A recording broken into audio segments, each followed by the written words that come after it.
Angelina binti Denisha. I am from Cosmopolitan College, Johor Bahru, and I'm studying for diploma in information technology. So this is my video for second assignment entitled The Developing Strong Argument Among Generation Z. For Miss Siti Nur Syuhada binti Razali, our beloved creative critical thinking lecturer, code UFS 104. Hope you enjoy! Are you guys ready? So let's begin! Do you know what is Generation Z? If you guys don't know, Generation Z is us, all of us. Let me talk a bit about definition of Generation Z. Generation Z, or Gen Z for short, are the demographic cohort succeeding millennials and preceding Generation Alpha. Researchers and popular media use the mid to late 1990s as starting birth years and the early 2010s as ending birth years. All of us lah, kan? Most members of Generation Z are the children of Generation X and sometimes millennials. Despite being dubbed digital natives, members of Generation Z are not necessarily digitally literate. Compared to previous generations, members of Generation Z in some developed nations tend to be well-behaved, abstemious, and risk-averse. They tend to live more slowly than their predecessors when they were their age. They have lower rates of teenage pregnancies, and they consume drugs and alcohol less often. They are more concerned about academic performance and job prospects. They have a tendency to be more flexible in workplaces. In general, they are better at delaying gratification than their counterparts from the 1960s, despite concerns to the contrary.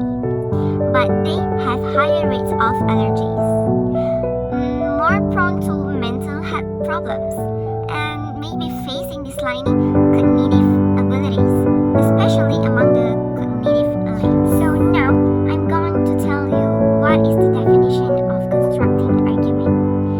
When writing an essay, it is essential to construct an argument. An argument is a particular stand on an issue or question. This is often the answer to a direct question, and is also known as the thesis statement. So, the premises. Other claims that lead to or contribute to the thesis statement. How about principle of argumentation? An argument is constituted by two or more explicit and or implicit claims, one or more of which supports or provides evidence for the truth or merit of another claim, the conclusion. So, how do you craft a good argument? The 5 principles for developing a good argument is: first, structure; second, relevance; third, acceptability; fourth, sufficiency; 5, rebuttal. Let's look at each of these principles in more detail. Structure. A good argument must meet the fundamental structural requirements of a well-formed argument.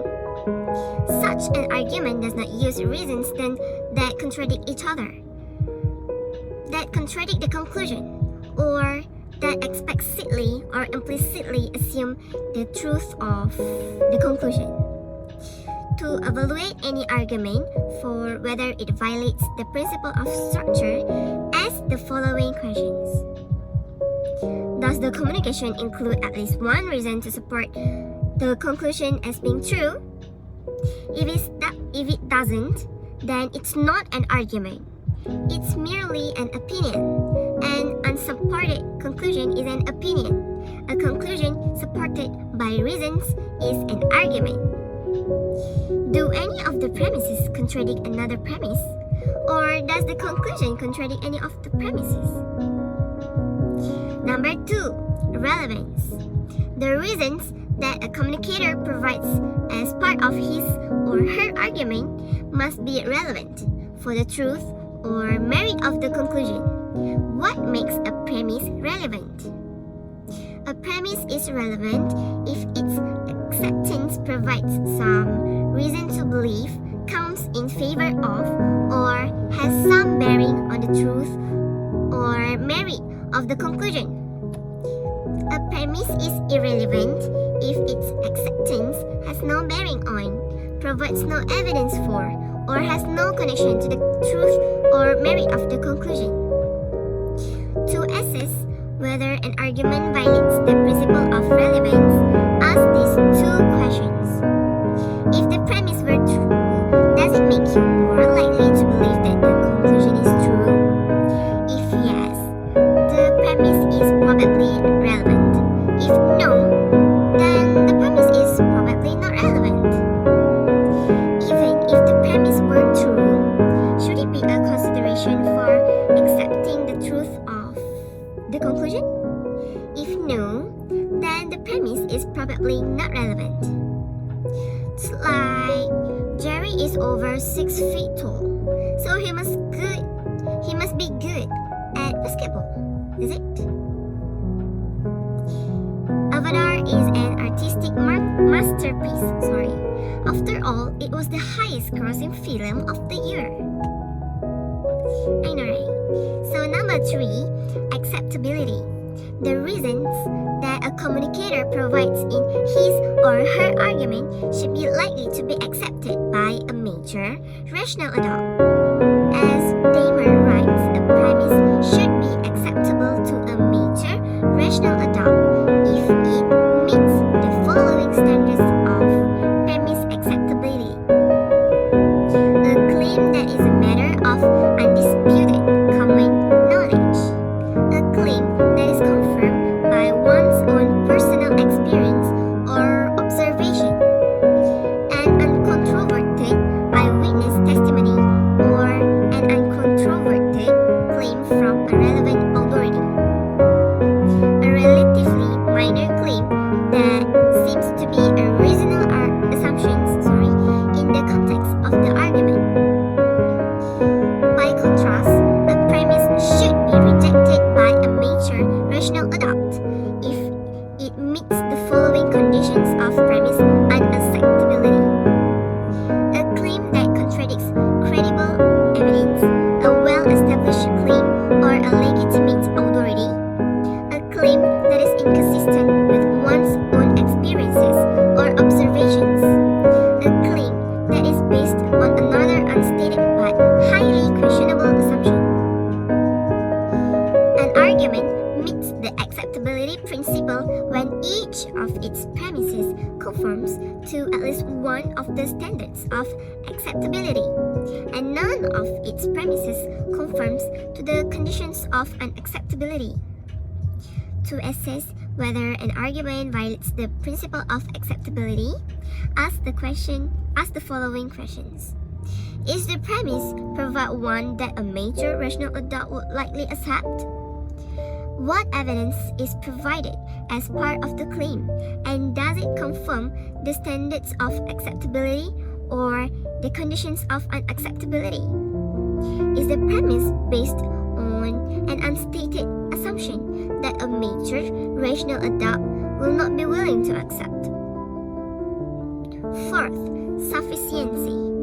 A communicator making an argument should provide reasons that are sufficient to justify the acceptance of his or her conclusion. There must be a sufficient number of relevant and acceptable premises of the appropriate kind and weight in order for an argument to be good enough for us to accept its conclusion. This principle is one of the most difficult to apply because it's a judgment call. There are no black and white guidelines for what constitutes a sufficient number and weight of reasons to accept a conclusion. Often, it's a disagreement about the weight or sufficiency of the premises in an argument that prevents two intelligent and well-meaning people from reaching the same conclusion based on the same available evidence. To evaluate whether an argument violates the principle of sufficiency, ask the following questions. Are the reasons provided enough to drive to the arguer conclusion? If not, the argument violates the sufficiency principle. Is some key or crucial evidence missing that must be provided in order to accept the argument? Number 5. Rebuttal. A good argument includes an effective rebuttal to all anticipated serious criticisms of the argument.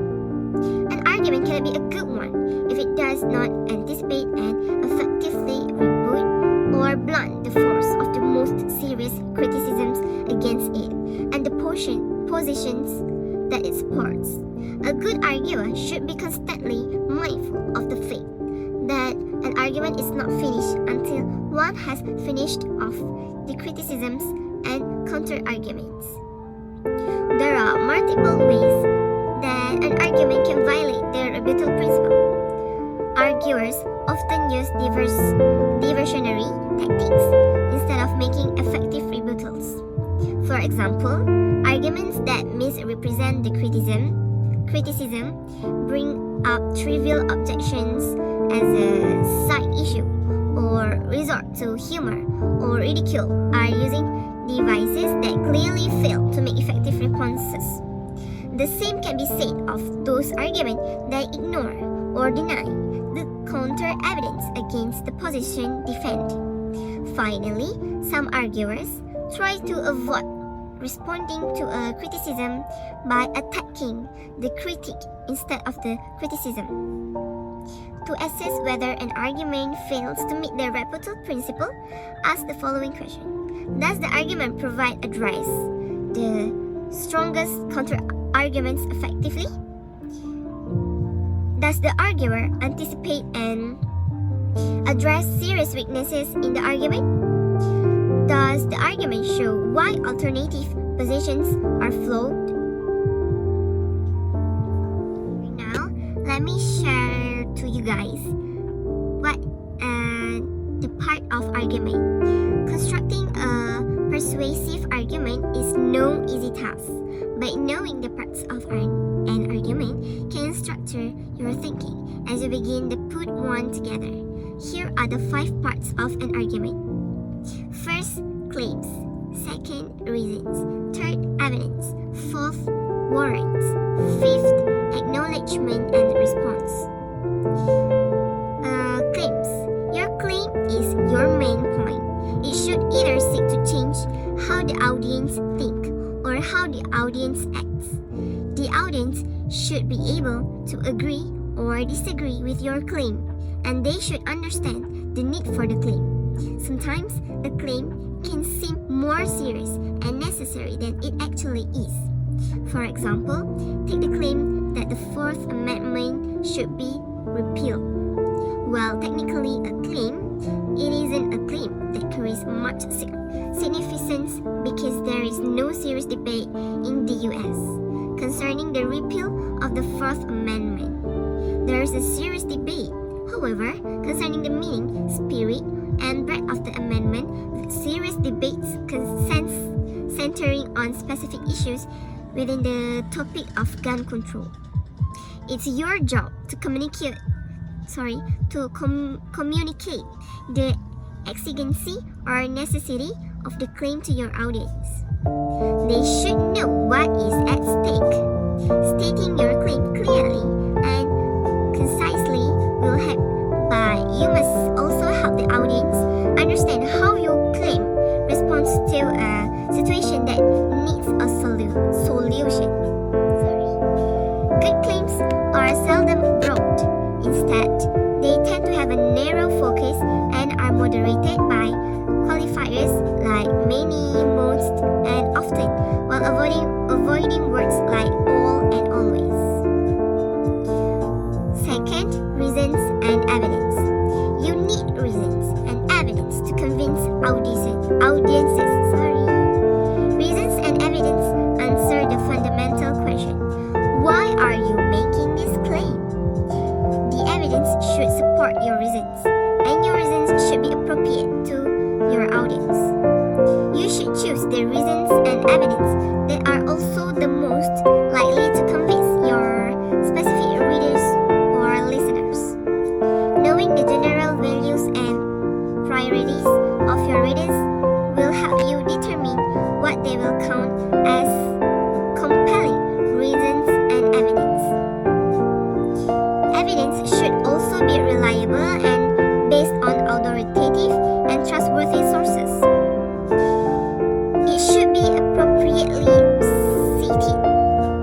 bold enough to convince, designed to appeal to your target audience's values and priorities. Here are some useful strategies for using evidence to support your argument. You can build on what readers already know. You also can present evidence from general to specific, or keep support appropriate and clear. Also rely on authoritative sources. Use diagrams, graphs, and other visuals when appropriate. Do not assume that evidence speaks for itself. Explain its significance to your audience. Number 3, warrants. Warrants express justifying principles, shared beliefs, or general assumptions. They are the spoken or unspoken logic that connects your reasons to your audience. Take this for example. The argument is, I need new shoes because these ones have holes in them and it's the rainy season. One who accepts this argument is one who likely shares the following warrant. They share belief.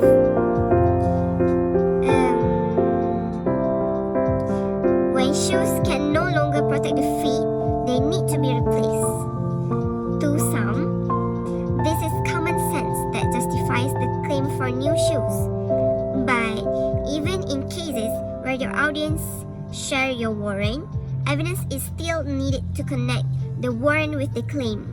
In other words, the evidence must show that the shoes are indeed in bad condition for the audience to agree. Sometimes an audience will share the same warrant as you, but disagree with the evidence you present. For example, the audience might not believe that the shoes are in as bad of shape as the arguer believes. In that case, the argument is likely to fail for lack of convincing evidence. Other times, an audience won't share a warrant with you. For example, a person might not believe in replacing damaged shoes, but rather repairing them. One who has a fix-it-first attitude might respond in the following way. Who says you need to buy new shoes? I can get those repaired for a fraction of the price. As you see, warrants are important for getting an audience to accept specific conclusions. For these reasons, warrants may need their own evidence or backing to make your audience more likely to accept them. Okay. Next, acknowledgement and response. Acknowledging and responding to opposing viewpoints can help your argument in a few ways. It helps you build trust with your audience. It gives your argument additional context. It challenges you to moderate or qualify your claim. It invites you to find common ground. When stating the opposing viewpoint, it's important to do so fairly. Misrepresenting the opposing viewpoint is not just unethical, but it will likely cause your audiences to lose trust in your argument. After stating the opposing viewpoint, look for parts of the argument that actually seem right. Like, try to acknowledge valid concerns. Doing so may lead you to make concessions to the other side, which will challenge you to moderate your claim and encourage common ground. Of course, you also have the opportunity to respond to points you feel are not valid from the opposing viewpoint through refutation and counterpoints. Counterpoints should include their own supporting evidence as well. That's it. So, what's the different type of argument? So there is modern American 5-part essay, So, as a teaching tool, these arguments are often about students learning to support claims with evidence. It has the intro, which is hook and thesis. Point 1, first claim and support. Point 2, second claim and support. Point 3, third claim and support. Lastly, conclusion, implications or future, and restate thesis. This type of argument is readily adaptable in terms of size, argument, and application, but it is not the only option available. Other than that, classical Western argument. Remember that these arguments were often directed toward two, not mutually exclusive, purposes: persuading an audiences of the wisdom of an argument, or revealing or understanding capital T truth. There is 5 main parts, which is introduction, which warms up the audience, establishes goodwill and rapport with the readers, and announces the general theme or thesis of the argument. Secondly, the narration, which summarizes relevant background material, provides any information the audience needs to know about the environment and circumstances that produce the argument, and set up the stakes, what's at risk in this question. Third, the confirmation, which lays out in a logical order, usually strongest to weakest or most obvious to most subtle. Then the refutation and concession.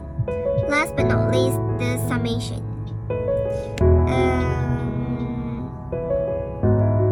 Next, Tolman argument.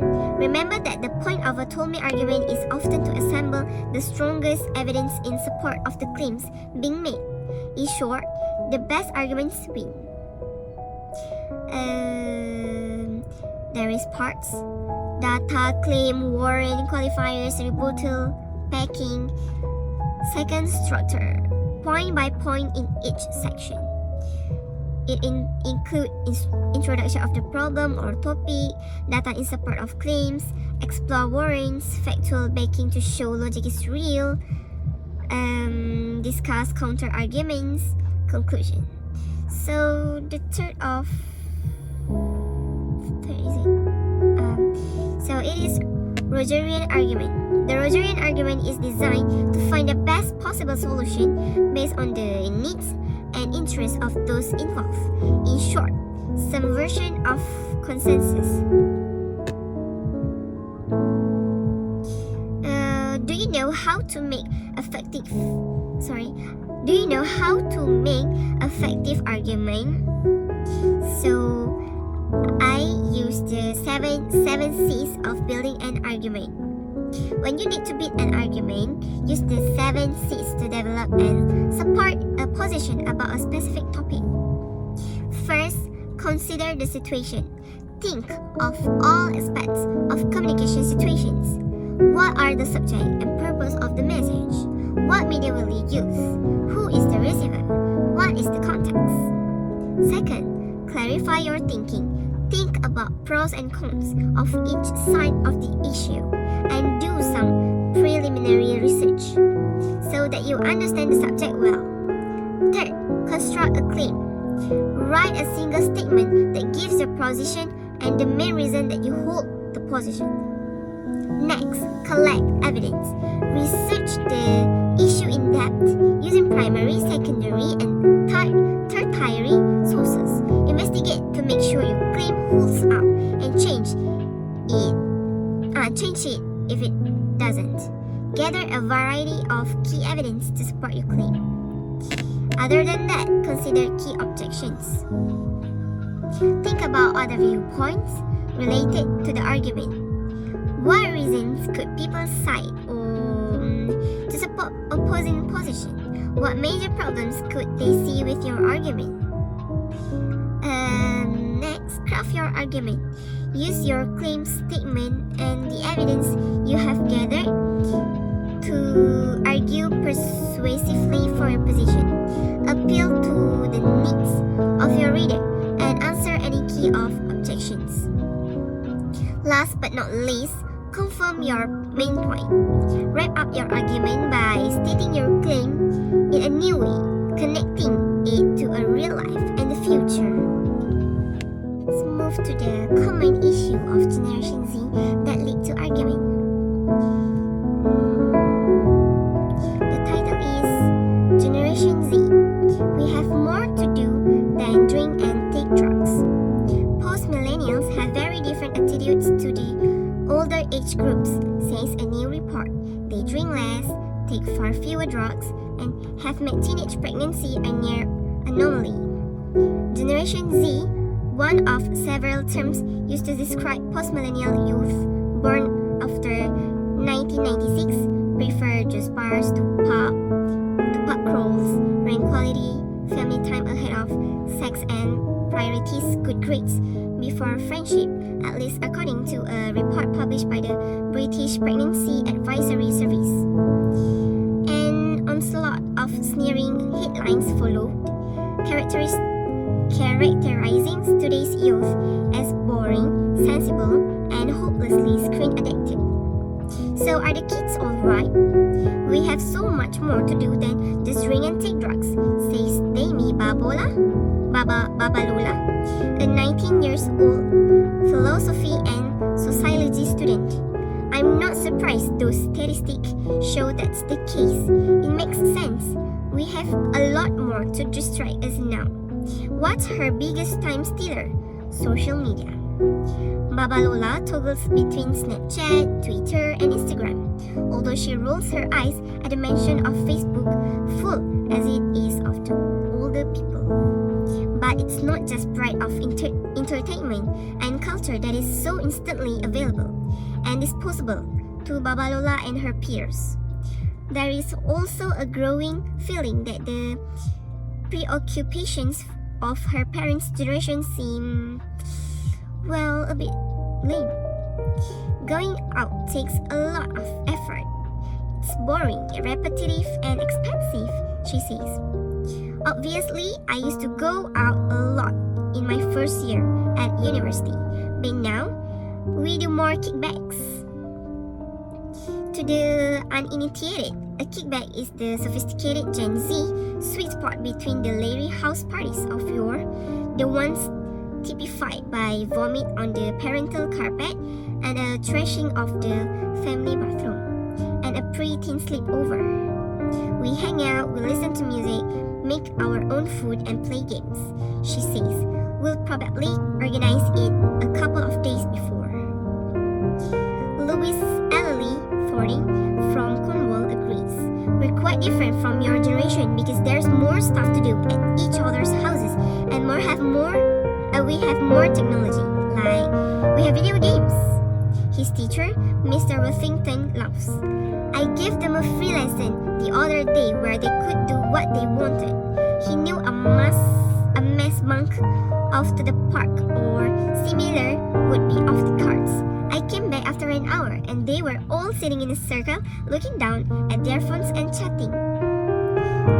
The cliche that many young people spend far too much time online instead of indulging in a romanticist from a rebellion may have some truth, but as futurologist Rhiannon McGregor points out, Gen Zers are more cautious and risk-averse than their parents, partly because that technology exists. They are aware from an early age of how they portray online and offline, so they curate themselves in a more conservative way, she says.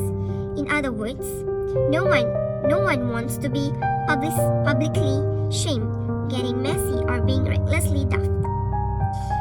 But they're also more socially aware and see themselves as part of a global community. It's easier to get and feel connected to someone in Africa or Asia and share concerns about climate change, for instance. So, I would like to explain techniques counter-argument among Generation Z. Structure rather than control work. Gen Zers, just like millennials, are independent. They can customize their experience with the click of a button. They also want the flexibility to structure work around their lives. If that means working from home, then so be it. Robertson said, flexibility has replaced healthcare as the number one sought-after benefit, and World Services Group found 28% of Gen Zers rank work-life balance as their top career priority. For employers, that means giving up a bit of control. Instead of trying to control work, offer guidance without dictating how work gets done. Focus on the quality of the end result. Don't manage, mentor. Gen Zers don't want someone telling them what to do. Focus on mentoring. Help them work toward long-term goals through well-defined markers, but don't take away the opportunity for creativity. Robertson said, done well, setting goals in advance can turn goal progression into a game, allowing this generation to level up and achieving amazing things. Then make deliberate workplace. Gen Zers need a place to think, create, and other think. But Robertson says it must foster collaboration without making the worker feel claustrophobic. When Gen Zers feel engaged and valued, they're more likely to invest in the company as a whole. Robertson said, don't assume that your younger employees always want to be surrounded by co-workers because it's trendy. In fact, only 8% said they like the idea of an open workspace because all that face-to-face instruction is stressful for them, according to research by author David Stillman. So, what I can say is, this is for the summary, okay? So what I can say is, Gen Z has grown up watching certain cultural norms crumble at a rate faster than any generation since the boomers. Instead of burning bras and draft cards, these kids are launching internet campaigns against gun violence and spreading their message that love trumps hate across the country. Instead of deferring to authority figures by rote, this group connects and communicates directly with celebrities and politicians on Twitter. Parkland student Cameron Kasky, in a recent interview on Real Time with Bill Maher, succinctly pointed out how his generation is different. I think the best thing about our generation is people think we're lazy and on our phones all the time. And sure, that's me. But we don't respect people just because we have to. We don't respect you just because you have senator in front of your name. We don't let people steamroll over us. We have voices and use them for good. Yeah, that's all. Thank you. Yes, I've forgotten. Finally, it's the end of my explanation about developing strong argument among Generation Z. It's so sad, but I will talk to you guys again in next assignment if it wants me to explain in a video. So thank you so much for Miss Siti Nur Shohada for giving me this opportunity, and I'm so sorry because it's very lack of creative. I think I'm not a creative person, but I try my best. Thank you so much for giving me this opportunity. Well, see you later. Bye.